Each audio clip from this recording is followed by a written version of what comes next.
question asks us to decide whether these reaction conditions will favor an SN1 or an SN2 pathway.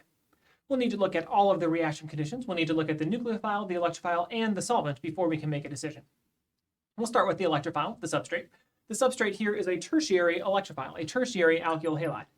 As a tertiary alkyl halide, it's pretty sterically hindered, which means a nucleophile will have a hard time directly attacking this carbon, kicking out the chloride in a single step.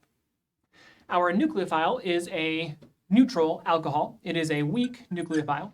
A weak nucleophile is not strong enough to directly attack an electrophile and kick out a leaving group. It will need to wait around for a carbocation to form. And finally, our solvent, ethanol, is a polar protic solvent. Polar protic solvents can solvate nucleophiles. They make nucleophiles weaker than they otherwise would be. So we have a weak nucleophile that's now weaker because of a polar protic solvent, and a sterically hindered tertiary electrophile.